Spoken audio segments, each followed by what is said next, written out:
Territoire d'info, Cyril Viguier. Bonjour à tous, bienvenue dans la matinale d'info de Public Sénat et de Sud Radio avec la presse quotidienne régionale. Aujourd'hui, en ce vendredi, notre invité c'est Bruno Le Roux.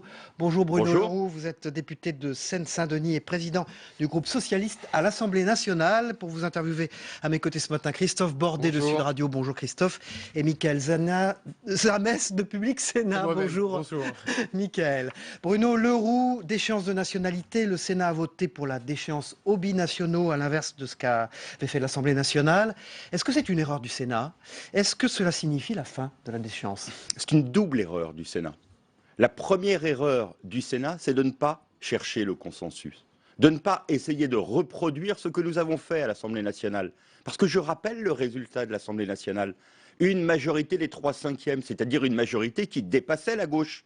Nous avons été chercher, et c'est bien normal sur ce texte, nous avons été chercher une grande partie de la droite pour voter le texte et pour créer du consensus puisqu'il s'agit de la protection de la France et des Français. C'est donc la première erreur des sénateurs de droite, ne pas avoir cherché le consensus avec la gauche. La deuxième erreur, elle est de faire une différence entre les terroristes.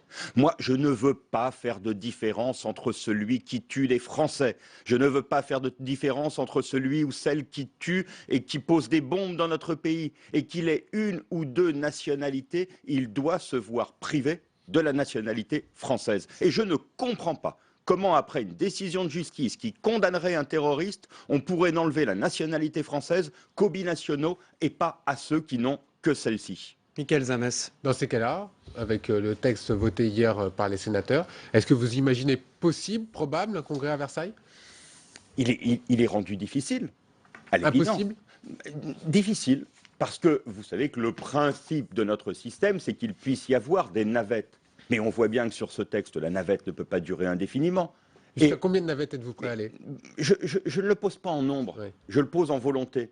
Maintenant, il faut avoir un débat clair avec les sénateurs, avec le président Larcher, avec le président Retailleau. C'est de savoir s'ils veulent ne pas bouger, auquel cas cela condamne la possibilité d'aller à un accord, ou s'ils acceptent une discussion, s'ils disent nous avions une position de départ, vous aviez une position à l'Assemblée, maintenant elles sont connues, voyons comment les faire converger. Et donc la balle est dans leur camp. Ils ont pris une mauvaise décision dans l'affichage qu'ils montrent de la volonté d'un consensus républicain. Maintenant, la balle est dans leur camp pour savoir s'ils acceptent de discuter. Versailles sur la déchéance, c'est imaginable? Pour moi, la réforme, c'est un tout. Un article 1, un article 2. Donc, s'il n'y a pas d'article 2, pas de congrès? C'est au président de la République de le dire, mais ma position, c'est celle que je veux exprimer ici, c'est que la réforme constitutionnelle qui protège les Français, qui protège notre pays, c'est un article 1 et un article 2. Christophe Bordet.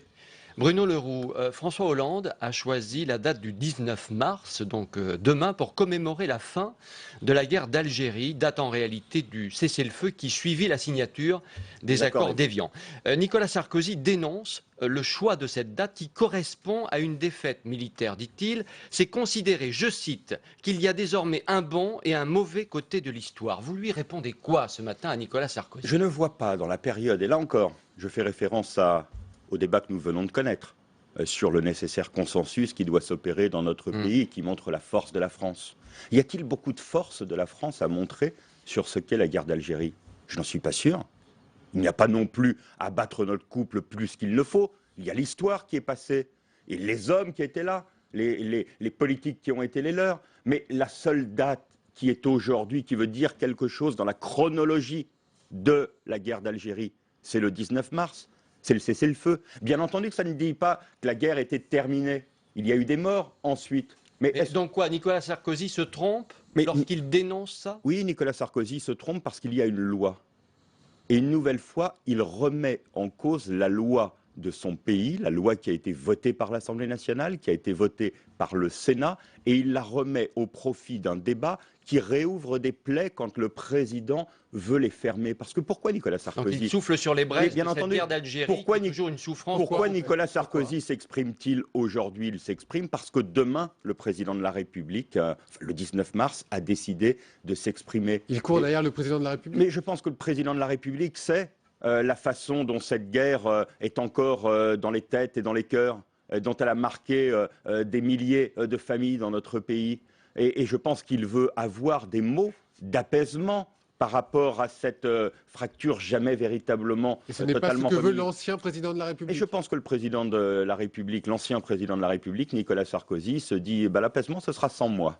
Et donc je souffle sur les braises. Et il n'y a aucune raison aujourd'hui de vouloir souffler sur les braises d'une loi qui a été adoptée largement par l'Assemblée nationale et le Sénat. Bruno Le Roux, autre sujet. Christophe Comment juguler l'afflux des migrants en Europe?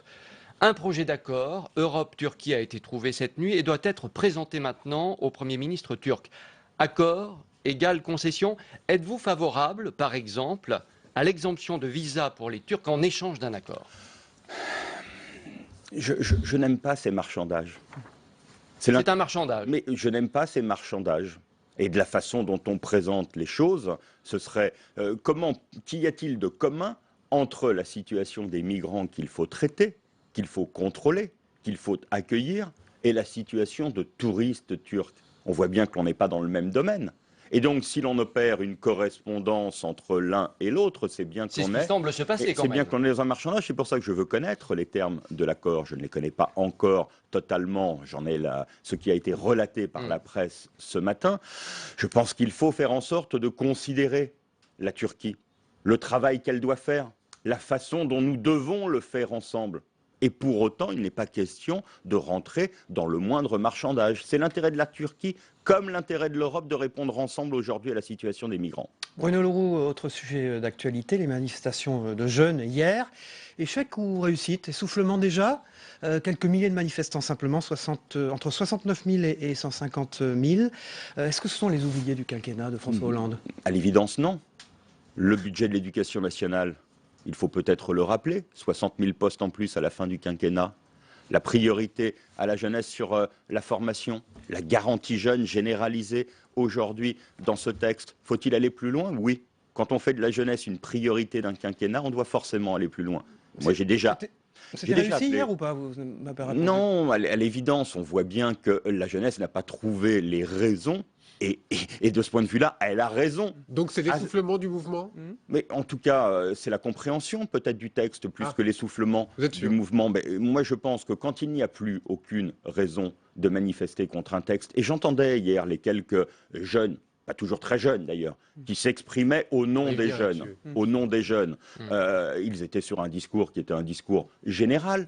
Un discours politique. Mais ça veut dire quoi? Il n'y Que avait les pas la jeunes- mesure qu'il prenait en disant celle-là, elle va être contre la jeunesse. Je comprends bien, ça veut ils dire étaient quoi? instrumentalisés. Pourquoi est-ce qu'il n'y avait pas cette mesure qu'il brandissait? Tout simplement parce qu'elle n'existe pas et qu'il n'y a dans ce texte absolument aucune mesure contre la jeunesse et que la Donc, ce jeunesse que vous dites, s'en rend bien compte. Bruno Le Roux, c'est quelque Bordet. part manipulation, pour dire les choses clairement, de la part de certains syndicats. C'est ça que vous dites ce matin. Et puis d'autre part, les jeunes, finalement, ils n'ont pas lu le texte. Mais j'étais d'abord, je pense qu'ils lisent les textes, et moi je ne fais jamais le pari du fait que les textes ne sont pas lus. Je dis même le contraire. S'il y a peu de monde dans la rue, c'est bien parce que très certainement les jeunes commencent à s'intéresser encore plus à ce texte, et qu'ils ont été le voir et qu'il n'y a rien à l'intérieur. Ensuite, on m'a fait le retour d'un Mais qui certain manipule nombre... le mouvement des jeunes socialistes, l'UNEF, l'UNEL. Il y a un problème de représentativité Mais des jeunes? il y a un problème de mouvement qui décide sur un texte d'avoir un discours général. Et quand on appelle à venir manifester contre le gouvernement, contre la précarité, il y a des choses justes. Une manifestation contre la précarité, pourquoi pas? Mais peut-être que j'irai alors s'il y a un jour une manifestation contre la précarité. Je ne la supporte pas.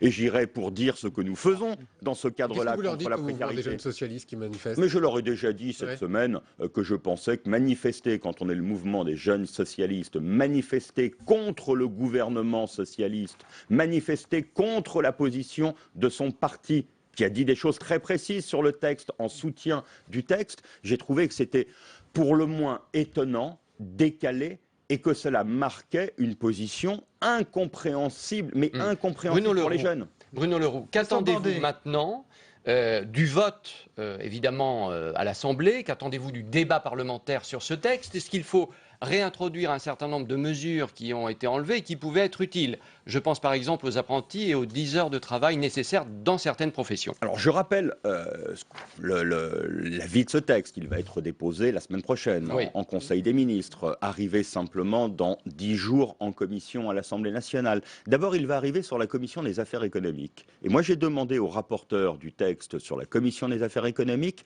de s'intéresser tout particulièrement au volet TPE-PME. Je pense que cette loi doit être une double loi, pour la jeunesse et pour PME. TPE. Et que c'est nos deux cibles particulières. Elles se disent oubliées aujourd'hui, les TPE-PME. Mais c'est bien pour ça, que je veux qu'il y ait un regard particulier sur cette dimension. C'est ceux qui sont aujourd'hui le plus fortement en attente d'être rassurés et qui sont prêts à embaucher. Dès demain, si nous arrivons à faire changer la façon dont ils lisent aujourd'hui les contraintes qui pèsent sur eux. Il y a des choses qui ont été enlevées de ce texte quand il a été présenté. Est-ce qu'aujourd'hui, vous souhaiteriez qu'on remette, par exemple, je sais pas, le barème des prud'hommes, les apprentis, 10 heures de travail pour les apprentis? Je suis en tout cas pour que l'on discute de chaque point. Et j'ai demandé, là encore, aux deux rapporteurs de s'attacher, durant toute la discussion, le contact avec les organisations syndicales qui ont signé l'accord. Parce que je m'estime garant à l'Assemblée nationale d'un équilibre. Si ce texte existe aujourd'hui, c'est parce qu'il y a eu un équilibre trouvé avec les partenaires sociaux. Et pour autant, je veux sur chaque article que nous ayons un examen parlementaire et que nous regardions s'il faut aller plus loin. Est-ce qu'il faut déclarer l'urgence sur ce texte ? Moi, ça ne me choquerait pas. Oui. Ce texte, il y a urgence à le mettre en application le plus rapidement possible. Ce qui veut dire un examen à l'Assemblée, un examen au Sénat? Je pense que moi, je le dis là, sur beaucoup de textes, ça a pu me choquer. Oui. Sur celui-là, cela ne me choque pas. Il y a urgence à mettre en œuvre rapidement ces mesures pour les entreprises et les salariés. Christophe Bordet sur la croissance. Absolument. L'INSEE positive ce matin, prévision de croissance de 0,4% au premier et au deuxième trimestre, une baisse du chômage et une poussée de la consommation. Bruno Le Roux, est-ce que ça y est c'est le printemps, les fleurs fleurissent, tout va bien, la politique de François Hollande porte ses fruits. Et pour que ce soit ça, et moi je partage votre point de vue. Ce n'est pas un point de vue, c'est une question. Ah bon, écoutez, je n'ai pas bien vu le point d'interrogation, mais je partageais votre point de vue. Et donc j'étais prêt à y rajouter la baisse du déficit de l'État, qui va être à la fin 2017 sous la barre, qui était notamment la barre fixée par l'Europe. La Sécu la division par 3 du déficit de la sécurité sociale, sans qu'il y ait le moindre déremboursement pour les Français, sans qu'il y ait la moindre franchise supplémentaire, et avec l'ouverture de nouveaux droits. Je pense en particulier aux derniers que nous avons mis en œuvre, par exemple la garantie pension alimentaire pour ces centaines de milliers de femmes dans le pays qui ont des problèmes de versement aujourd'hui de cette pension. Maintenant, garantie. François Hollande. Oh, moi, je l'espère. Mais au-delà de cela, la politique qui a été la politique d'effort, je le dis, demandée aux Français, demandée à notre pays, elle marche. Mais les Français ne le sentent pas forcément encore. Mais là, c'est toute notre responsabilité. Et c'est pour ça qu'il faut aujourd'hui dire clairement que sans notre action, ces bons résultats et cette lueur d'espoir qui revient n'auraient pas été possibles. Et qu'il faut la transformer en perspective. La perspective, c'est, oui, mais demain, nous dans ce pays, quelle est notre place ? Comment y prendre toute notre place? Je pense à la jeunesse. Et là, le président de la République... François Hollande doit se déclarer rapidement, là, maintenant. J'allais parler du président de la République. En tout cas, il doit ouvrir les perspectives. Est-ce que c'est se déclarer? Moi, je préférerais, vous savez, qu'au moment où nous sommes, le président de la République nous dise où les réformes qu'il a menées conduisent le pays pour les 10 prochaines années. Donc qu'il prenne la parole. Qu'il ouvre des perspectives pour les Français. Qu'il dise que les efforts ont payé. Qu'il dise que notre pays est plus solide aujourd'hui.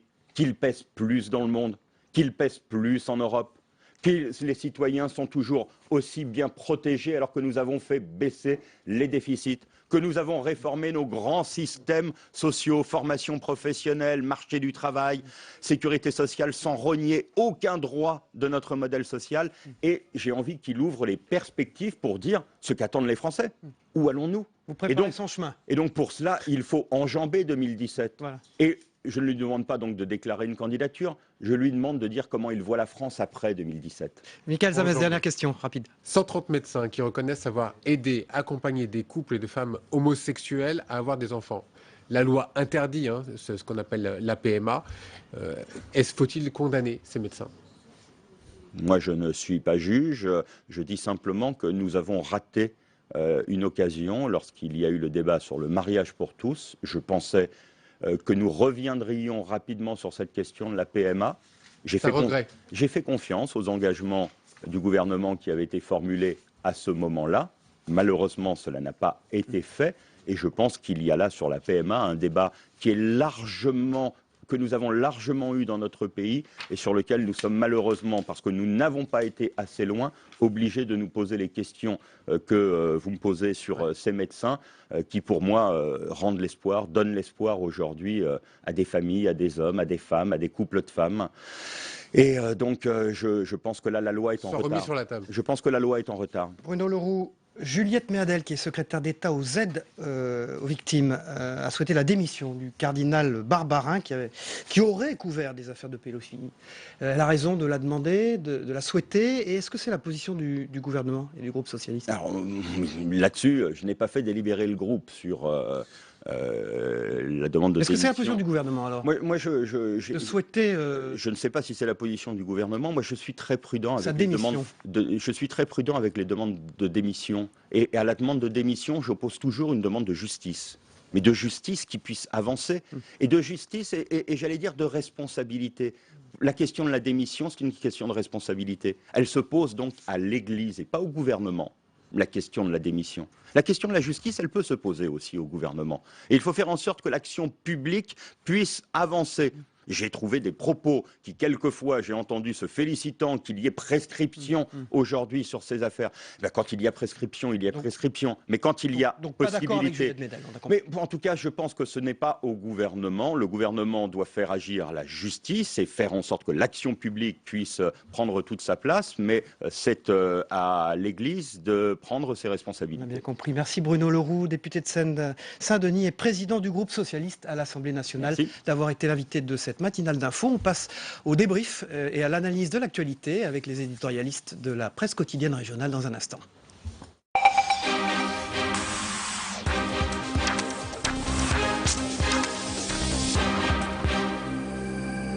Voilà, bonjour. Guillaume Doyen, vous êtes directeur de la rédaction de la Gazette des communes, du courrier du cadre territorial et du courrier des maires.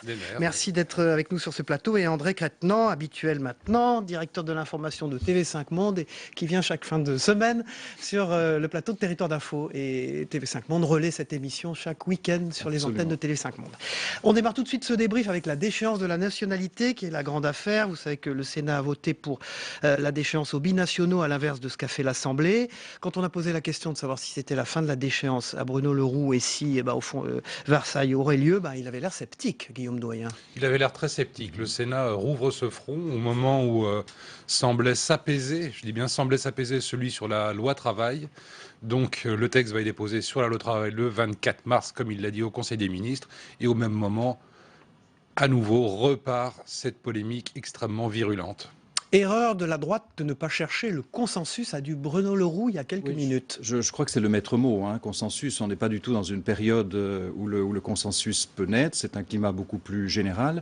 Il n'est pas lié nécessairement au texte lui-même.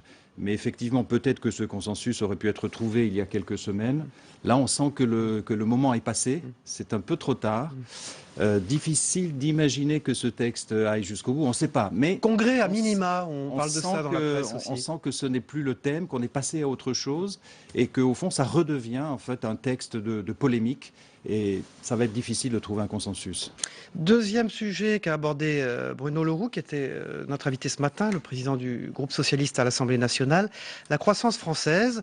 Alors, l'INSEE a publié ses prévisions et table sur une hausse de 0,4% au premier et au deuxième trimestre. Alors, Bruno Le Roux, lui, a dit la politique d'effort commence à marcher. François Hollande doit ouvrir des perspectives et expliquer ce qui va se passer dans les 10 prochaines années. Enjambé 2017.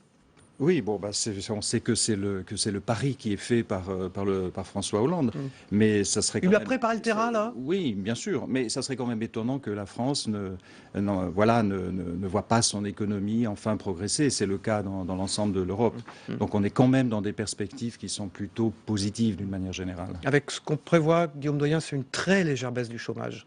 Très légère baisse du chômage.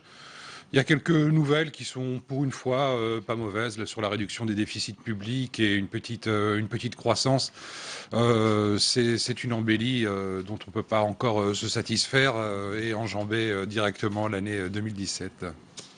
La loi El Khomri, au lendemain des manifestations mitigées, on ne peut pas dire que c'était un vif succès. Est-ce qu'il y a un essoufflement, André Crête-Nant voilà, il a eu l'air de poser aussi le problème, Bruno Le Roux, de la représentativité des organisations syndicales étudiantes. Je ne sais pas si... Alors, sans doute qu'il y a un essoufflement en ce qui concerne la protestation contre le texte. En revanche, ce que l'on voit quand on écoute les jeunes, quand on lit leurs témoignages, c'est qu'ils expriment autre chose, c'est-à-dire un malaise plus général sur leur situation dans la société, sur le fait qu'effectivement il est difficile pour eux de trouver des emplois. Il y a une inquiétude par rapport à l'avenir. Et ce que moi je note, c'est plutôt un malaise plus général qui va sans doute au-delà de la loi et qui ne trouve pas nécessairement aujourd'hui le texte ou le prétexte à une protestation peut-être plus importante. Guillaume Doyen, ils sont vraiment représentatifs, ces organisations syndicales étudiantes. C'est la jeunesse française qui était dans la rue ? En France, on ne peut pas dire que les organisations syndicales soient représentatives. Quel que soit le secteur, elles sont faibles. C'est un des problèmes de la France. Voilà, dans le privé, dans le public, chez les étudiants, le taux de syndicalisation est bas. Bruno Le Roux a eu l'air de dire que ce n'était pas du tout les oubliés du quinquennat Hollande, les jeunes. Il a listé pour nous tout ce qui avait été fait en leur faveur. Ça passe, ça, chez les jeunes ils l'entendent ? Écoutez, je n'imagine pas qu'ils puissent lister, comme Monsieur Le Roux, les décisions qui ont été prises, et puis voir au bout du compte que le taux de chômage chez les jeunes ne s'est pas amélioré. Donc, si vous voulez, dans la balance, ils ne s'y retrouvent pas. Non, toujours pas. Mais ça fait combien de temps que ça dure ? Ça fait 20 ans que je vois ça. Sur la PMA, Bruno Le Roux a dit que la loi était en retard. Oui, mais par rapport à l'appel des médecins qui a été fait, vous l'avez entendu. Oui, mais c'est un sujet qui est évidemment d'une complexité. Daté d'aujourd'hui, le monde d'aujourd'hui. C'est évidemment un sujet d'une complexité très importante. Et là, on sent bien que même s'il y a des opinions qui peuvent être positives, personne n'a très envie de rouvrir ce dossier, surtout pas en ce moment, alors qu'il y a déjà tellement de textes qui sont controversés. Mais vous comprenez la position des médecins, Guillaume Doyen ? Ils sont dans leur rôle ? Là, il y a certains médecins qui ont décidé ça, mais tous ne signent pas. Les médecins peuvent s'exprimer et avoir une position éthique. Il y en a 130 là quand même. Oui, 130, je crois qu'il y a 200 000 médecins. Donc, vous voyez, non, ce sont des autorités, ce que je veux dire, ce sont des autorités de la médecine évidemment, française. ils ont parfaitement le droit d'exprimer une position éthique sur tel ou tel sujet. Ça, c'est leur droit, même s'ils risquent des poursuites judiciaires, vous avez vu. C'est aussi le droit des médecins, de certaines professions, de faire avancer, s'ils le souhaitent, le droit et les pratiques. André Crête-Nant, je voudrais en venir au Brésil. On n'a pas pu en parler avec Bruno Le Roux, on n'a pas eu le temps tout à l'heure, mais l'ex-président Lula, qui devient chef de cabinet de l'actuelle présidente pour se protéger, avec des manifestations monstres là-bas, des juges qui ont l'air de continuer leur travail. Le Brésil donne des leçons de démocratie au reste du monde. C'est surtout l'icône de Lula, ce qu'il a représenté en fait pour la gauche, pour la gauche dans le monde. Et tout à coup, c'est une icône qui se brise. Donc je dirais que là, mais en dehors de ça, le processus judiciaire continue d'aller à son terme malgré les manœuvres, on pourrait dire. Absolument. On va voir aussi ce qui va se passer en termes de manifestations. Il y a des manifestations pro, des manifestations anti-Lula qui vont avoir lieu déjà aujourd'hui. Effectivement, c'est une situation très explosive. D'autant plus que les Brésiliens d'habitude ne manifestent pas tellement, et là ils descendent dans la rue. Donc voilà. Mais encore une fois, c'est sur le symbole de Lula qui a tellement été célébré, qui était un espoir aussi pour ce continent. Et cette idole-là, maintenant, elle est brisée. C'était votre idole, Lula, Guillaume Doyen ? Non, mais je regarde quand même de près ce qui se passe sur cette grande puissance qui est extrêmement intéressante. Elle est en grand danger, Dilma Rousseff. Il semblerait qu'elle est dans un processus d'impeachment, comme on dit, de remise en cause de son mandat par le Parlement brésilien. Oui, absolument. Mais c'est vrai, vous avez raison de dire qu'il y a aussi ce bras de fer entre le gouvernement et la justice qui est intéressant de suivre. Et cette leçon de démocratie, finalement d'une grande démocratie, mais vis-à-vis de la zone, c'est important. Tout ce qui se passe en Amérique centrale et en Amérique latine, au fond, ça va dans ce sens. Tout ce qui se passe au Brésil est extrêmement important. C'est un pays que nous devons regarder de près. C'est un grand partenaire. C'est un pays qui change extrêmement vite. Voilà. On regarde la une de votre journal, Guillaume Doyen. Alors, c'est le logement social qui Oui, la Gazette des communes. Alors, comment ça fait qu'ils recherchent des locataires? Et oui, vu l'Île-de-France... On dit qu'il y a une crise du logement. Oui, il y a une crise du logement, mais vu l'Île-de-France, c'est étonnant, mais en effet, il y a des endroits où il y a 2-3% de logements sociaux vides. Ça se passe principalement dans province. Dites-nous, on va acheter votre journal, parce que Alors, je suis sûr qu'il y en a qui cherchent. Ça se passe dans des zones désindustrialisées, avec un déficit démographique et où plus personne ne veut aller habiter dans ces logements sociaux, d'ailleurs, qui ne sont... C'est vrai, plus personne. Ah, plus personne, oui, ils vont les raser. Ils vont raser un certain nombre de logements sociaux. Les bailleurs, Pleine crise du logement en pleine crise de logement, ils doivent les raser. Voilà. Merci Guillaume Doyen, vous représentiez la Gazette des communes, et André Crétenant, TV5 Monde. Merci à tous. On se retrouve évidemment lundi pour une nouvelle matinale d'info de Public Sénat, et les programmes continuent sur LCP dans quelques minutes. Merci à tous.